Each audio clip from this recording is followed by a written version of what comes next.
Olá pessoal, tudo bom com vocês? Eu sou o professor Luciano Júnior, professor de História. Nós vamos para mais uma aula para a turminha maravilhosa do sexto ano pelo Educa Recife. E hoje nós vamos dar continuidade ao estudo dessa civilização tão importante que é a civilização grega. Vejam, é muito conteúdo sobre a Grécia, de forma tal que a gente vai na nossa parte 5 aí do conteúdo e, ao que tudo indica, a gente finaliza, né, essa temática a partir da próxima aula.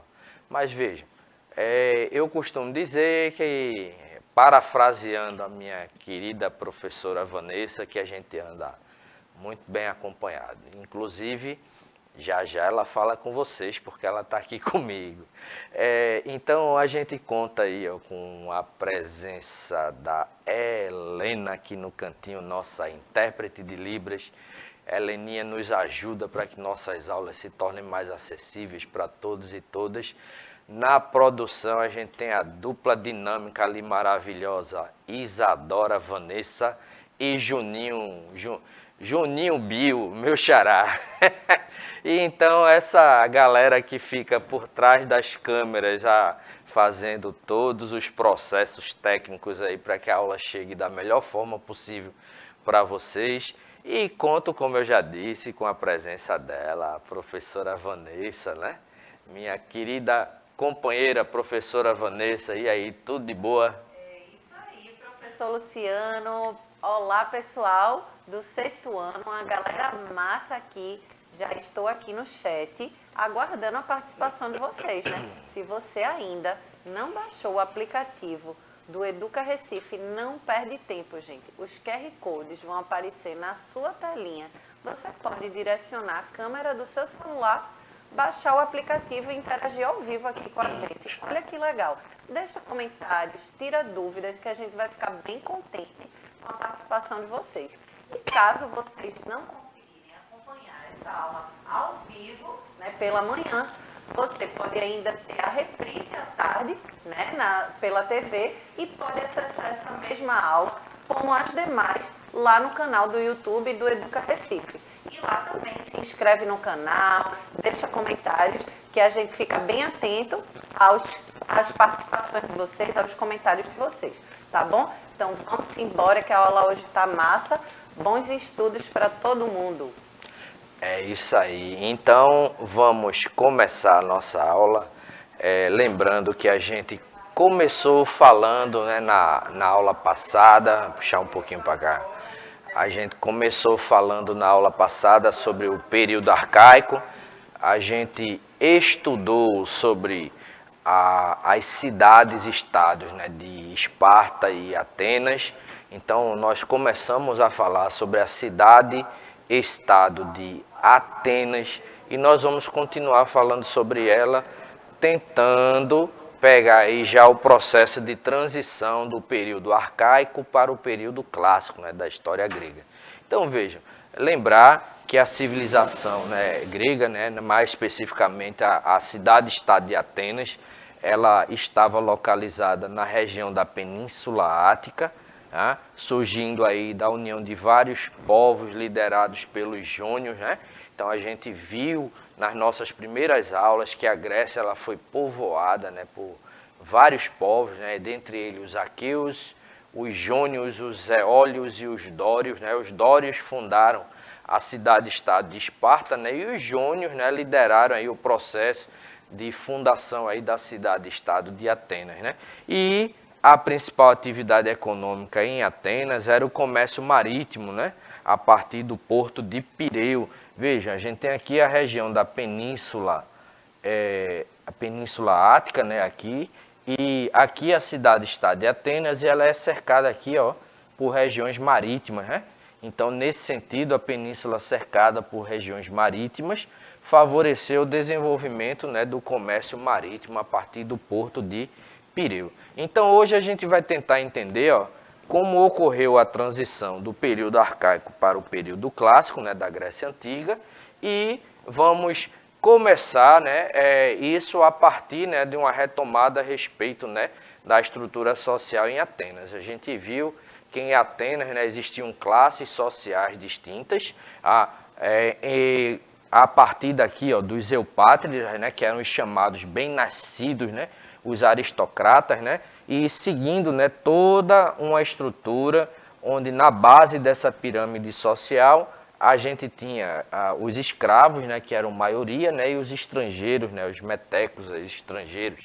E nesse sentido, só a minoria em Atenas aqui tinha acesso ao poder político, né, e podia ocupar cargos públicos, né? Inicialmente, por que a gente estuda a cidade-estado de Atenas, né? Porque a gente vai ver que na Grécia Antiga, né, como eles se organizavam em um esquema aí de cidades-estados, cada cidade-estado dessa, né, professora Vanessa, ela vai desenvolver um sistema político diferente. Então a gente coloca, né, que a Grécia ela é a civilização onde surge o conceito de democracia. Tá? Democracia, essa forma, esse sistema de governo onde as pessoas escolhem os seus representantes, né, que vão ocupar os cargos políticos. Mas, inicialmente, né, A democracia não era tão democrática. Não era tão democrática, né? E mais inicialmente ainda, né, Atenas ela não tinha esse sistema democrático, né? Começa ali como um sistema monárquico, né, e que vai evoluindo até chegar a esse sistema democrático que não era tão democrático assim. Mas como, professor?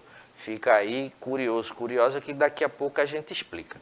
Então, nesse sentido, ó, devido às pressões, né, de vários grupos sociais, né, ou seja, esses grupos que estavam na base, né, da pirâmide, eram os grupos menos favorecidos, e os grupos sociais mais conservadores, né, no caso a aristocracia, eles se veem obrigados a ceder em algumas demandas, né, dessa parcela da população e promoverem reformas. Então, nesse sentido, a gente vai tendo, né, as mudanças, começando aqui com o legislador Drácon, certo? Que assumiu aqui, ó, a legislatura aqui em Atenas por volta de 621 a.C.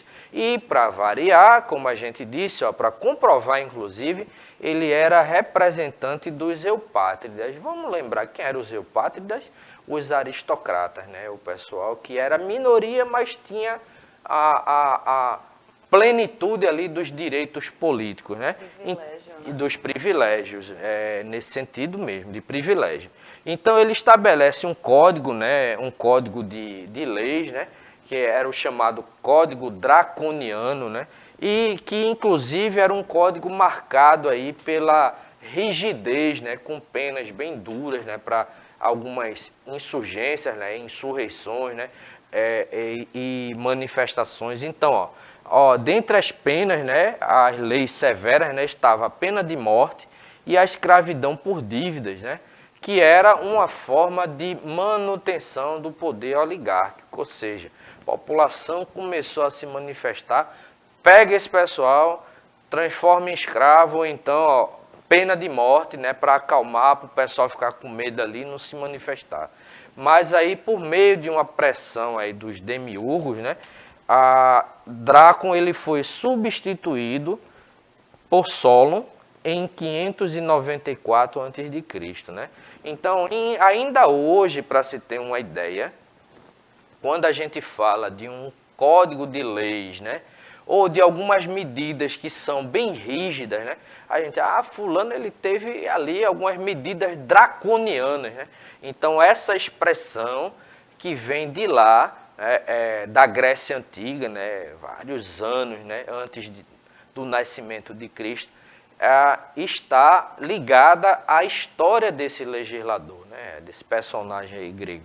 Okay? Então, Solon, né, ele propiciou a ascensão dos demiurgos, né, como uma nova classificação social que era censitária. Então, vamos voltar aqui para a estrutura social, certo? Eupátridas, né, que eram os bem-nascidos, né, aristocratas, né, os gorgós, né, os demiurgos, que eram proprietários, né, assim, eram proprietários de terras, mas não eram as melhores terras, né, e assim, trabalhavam também na dinâmica do comércio, né? Então, por meio do comércio, essa galera foi prosperando, né? Então, como eles tinham dinheiro, né, eles começaram a ter um certo poder, né, de influência. Então, nesse sentido, a classificação aqui ela passa a ser censitária, né? Censitária no sentido de que quem possuía a partir de determinada renda podia se candidatar, né, aos cargos legislativos, né?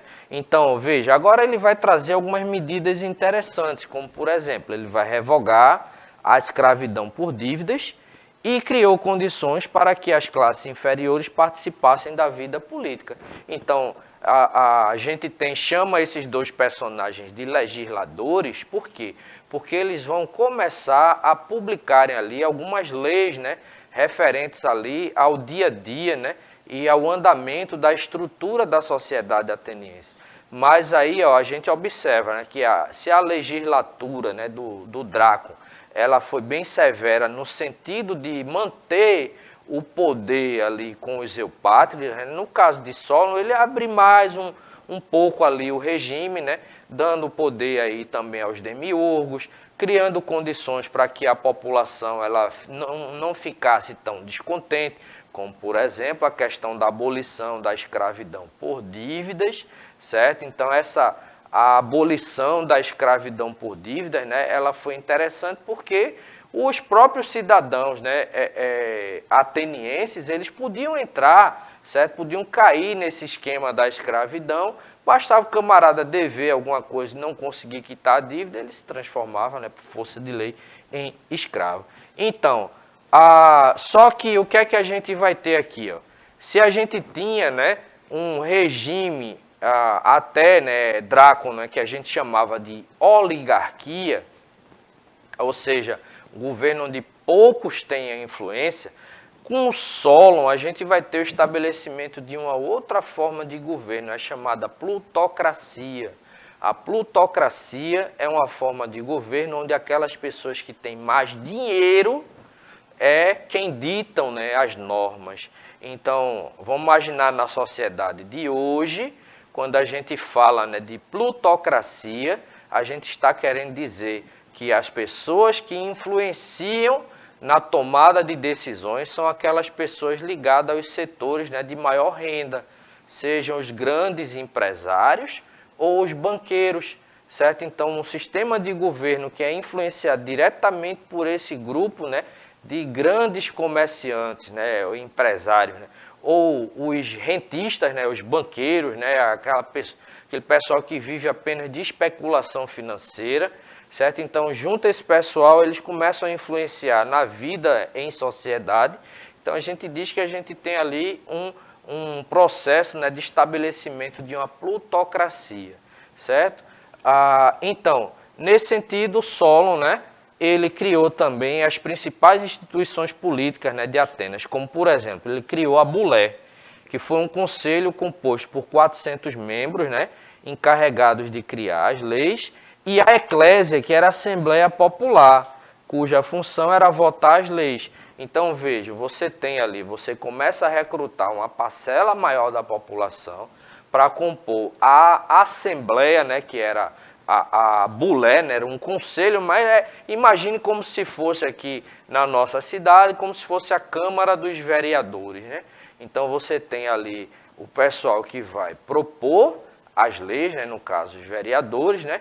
Mas você tem, em paralelo a isso, porque na nossa Câmara dos Vereadores, os vereadores eles propõem leis, um vereador, por exemplo, ele propõe uma lei e leva aquilo ali ao presidente da Câmara, né, dos Vereadores, vai colocar em votação para ver se aquilo ali é aprovado ou não. Ou o prefeito ele pode também, né, criar uma lei e mandar para a Câmara Municipal, para apreciação e para votação, para aprovação ou não. Então, nesse sentido aqui, a gente tinha dois grupos, né, que faziam mais ou menos o que faz hoje uma Câmara dos Vereadores, uma Câmara dos Deputados, né, o Senado. Ou seja, o pessoal propunha lei e tinha um outro grupo ali que ficava responsável por analisar e votar favoravelmente ou não aquela lei, que era a Eclésia, né? Então, a eclésia, inclusive, é uma palavra grega, né, que dá a ideia, né, de comunidade, né? Então, a partir daí, por exemplo, dessa expressão eclésia, né, no grego, né, que a gente vai ter mais na frente o desenvolvimento da expressão igreja. Porque o que é a igreja, professora Vanessa? É uma comunidade de fiéis, né? Então, a igreja, um templo, né, de alguma outra religião, digamos, não cristã, né, mas que se reúne em templos, como os judeus, né, nas sinagogas, né, os muçulmanos, né, nas suas mesquitas, né? Então a gente tem aí a eclésia, a comunidade, né? Então essa palavra, inclusive, vai ser apropriada mais na frente, né, pelos romanos, né, e pelos cristãos, né, no desenvolvimento, né, dos templos, das igrejas, né? A eclésia é a comunidade. Então, as mudanças que vieram por meio de Solon, né, elas não foram suficientes para agradar aí o conjunto da população de Atenas. Aquela ideia, né? Ele começou a fazer algumas concessões, algumas reformas, mas mesmo assim, isso, se levasse em consideração a necessidade da população ateniense naquele período, ainda não atingia aí todo mundo. Então, assume o poder Pisístrato, né, que vai governar entre 561 e 527 a.C., dando início ao sistema de governo chamado de tirania, né, que era caracterizada pela concentração de poder na mão aí do governante, né?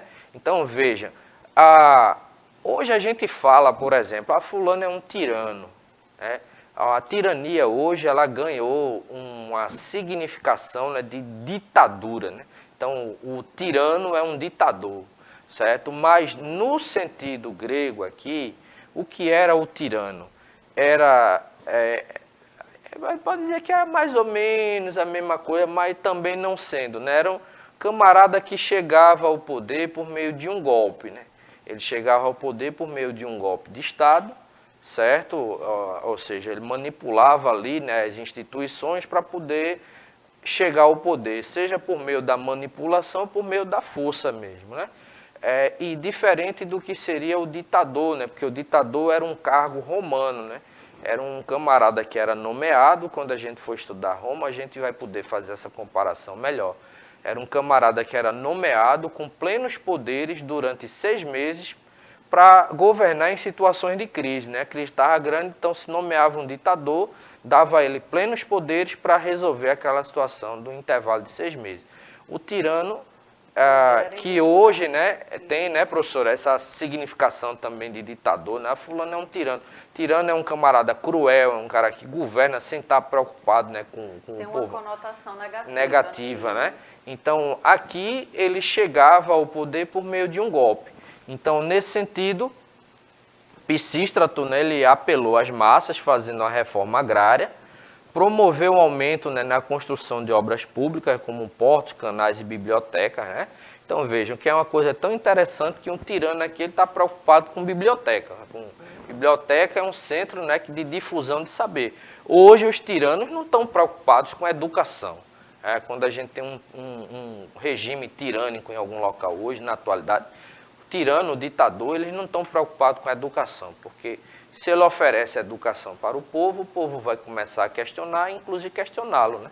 E vai dizer, oxe, por que é que esse camarada está aí e ele não promove as reformas que são necessárias? E por aí vai. Então, nesse sentido, ele vai ceder aí alguns apelos populares, né, com a reforma agrária, aumento na construção de obras públicas. Nesse período, né, professor Luciano, que mesmo ele governando com um poder, né, ilimitado, não podia perder de vista também a vontade do povo, do né? povo, de exatamente. representar ali a vontade do povo. Porque atendendo aí a vontade do povo, né, mesmo não fosse em tudo, mas em algumas coisas, ele mantinha relativa estabilidade e podia continuar, né, no poder. Isso. Sem maiores, né, problemas, né? Então era uma questão até estratégica, né? Hoje, quais são os governantes que procuram fazer esses apelos, né, à população, de maior forma? Hoje a gente chama, por exemplo, aos governantes, né, que eles governam, né, para uma minoria, mas eles oferecem assim obras populares, né, tem algumas medidas, né, mais populares assim no sentido de acalmar a população. A gente chama esse pessoal hoje de populista, certo? Então o populista é um camarada que ele vai governar. No fundo ele governa em benefício próprio ou para uma elite, mas ele oferece algumas obras, constrói um hospital aqui, uma ponte ali, dá um benefício, né, financeiro ao povo ali, certo? Visando, né, ficar com a sua popularidade, né, um pouco mais alta perante a população e disfarçar que no final das contas ele está governando, né, para uma minoria, né? Então é tipo assim, imagine, né, que o camarada, né, ele dá, né, uma porção grande de carne assim para uma pessoa, né, mas aquela carne não é da melhor. Mas o filé mesmo ele distribui para uma minoria, certo? Então essa é mais ou menos essa a analogia, né? Então governa nesse sentido. Então ele ainda concedeu empréstimo aos pequenos agricultores e incentivou amplamente o comércio e as manufaturas. Manufatura a gente coloca aqui como se fosse aqui, o que seria o antecessor daquelas oficinas, das fábricas, né? Por que manufatura? Porque o trabalho era feito manualmente. Então você tinha, por exemplo, vamos imaginar uma carpintaria, né? Você tinha um carpinteiro ali que produzia, né, as cadeiras, as mesas, tudo manualmente, né? Não existia uma máquina que ajudava ele a serrar a madeira, certo? A pregar, né, as peças, né? Então tudo era feito manualmente, né? Então garantiu aí, ó, um grande crescimento na economia urbana. Então ele ficou mais ou menos bem na fita aí, né, com a população. E veja que era um tirano, né? Então, com a morte de Pisístrato, o poder passou para os seus filhos, Hiparco e Hípias, né? E fizeram um governo moderado até 514, quando um aristocrata matou Hiparco, né? Por motivos pessoais. Então aqui ó, a imagem que mostra aqui aí os filhos, né, do Pisístrato. E Hípias interpretou o crime como contestação política e passou a perseguir ali a aristocracia ateniense, que reagiu e o expulsou do poder em 510 a.C. Veja, depois de um período de instabilidade, aí a gente vai ter a ascensão de mais um aristocrata, né, que é o Iságoras, né, que começa a restaurar os privilégios da aristocracia, mas ele vai encontrar uma forte resistência, né, sob o comando de Clístenes. E com isso, né, com a ascensão de Clístenes em 508, a tirania, né, na Grécia ela chega ao fim, e antes dele, como a gente falou, antes de Clístenes, né, Atenas era dividida em 4 tribos controladas, né, por famílias aristocratas, mas aí o que é que ele vai fazer? Vai fazer tipo um recenseamento da população e uma redistribuição, né, dessa população em 10 tribos. Certo? Então, nesse sentido, ele organizou essas tribos de modo que cada uma delas era formada por pessoas de diferentes condições sociais e lugares, né? Então, ele vai organizar aí essas tribos, né, colocando o pessoal, né, de várias localidades diferentes, gente do litoral, gente das montanhas, gente das planícies, misturando ali, e que isso era uma estratégia também, né, uma forma de desarticular os grupos que existiam, né, e redistribuir ali a população para facilitar, né, inclusive a administração dele mesmo. Então, ele cria as tribos territoriais, né, não mais baseadas em laços de parentesco, porque as tribos gregas elas eram organizadas, né, em laços de parentesco, né, enfraquecendo o poder da aristocracia e aumenta o do povo comum, chamado pelo grego de demos. Então é a partir daí que no momento em que ele começa a dar um poder maior para o povo comum, estão lançadas as bases para o desenvolvimento de uma nova forma de governo, que é a democracia. Por que democracia? Veja, demos, né, o povo, né, e kratia, governo, né? Então, a democracia seria o governo de todos ou o governo do povo, né? O povo aí no sentido, né, da população em geral, que era a expressão que significava aí o demos, né? Então, aumentou o número de membros da Bulé. Vamos lembrar a Bulé, aquela assembleia, né, que era composta ali para votação das leis, de 400 para 500, e introduziu o sorteio para o preenchimento de cargos. Então, esse preenchimento não era mais vinculado àquela questão censitária. Quem tinha renda fazia parte, quem não tinha, não fazia. Não, ele institui aí um sorteio, né? Sorteio para compor aí a Bulé, e no caso da Eclésia, né, que era aquela outra Assembleia Popular, certo? A Assembleia ela passa não somente a votar as leis, mas escolher os magistrados, decidir em que gastar as verbas públicas, e dessa Assembleia fazia parte todos os cidadãos de Atenas. Veja, a Bulé é o conselho dos 500, né, 500 cidadãos escolhidos por sorteio, e a função era apresentar projetos que seriam votados aí pela Eclésia. Mas vamos lembrar uma coisa muito importante para a gente finalizar a nossa aula, né? Deixa eu adiantar aqui. Uma coisa muito importante que era o seguinte: essa participação, né, essa democracia, né, a gente falou aí em cidadania grega, né? E a cidadania grega, ela não era uma cidadania ampla. Vamos entender. Ela era mais restrita. Por quê? Quem era considerado cidadão em Atenas? Homens maiores de idade, filhos de pai e mãe atenienses, e nesse sentido estavam excluídos, né, desse direito de cidadania as mulheres, os escravos, os estrangeiros. Ok? Então, nesse sentido, como a professora Vanessa falou um pouco antes, né, na nossa aula, essa democracia ateniense não era tão democrática assim.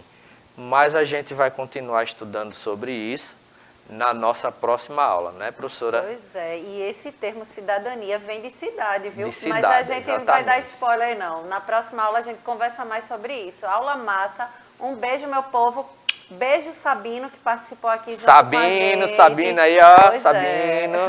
Até a próxima aula, gente. Tchau, Valeu, tchau. gente, valeu, Heleninha. Tchau, tchau, pessoal. Até a nossa próxima aula.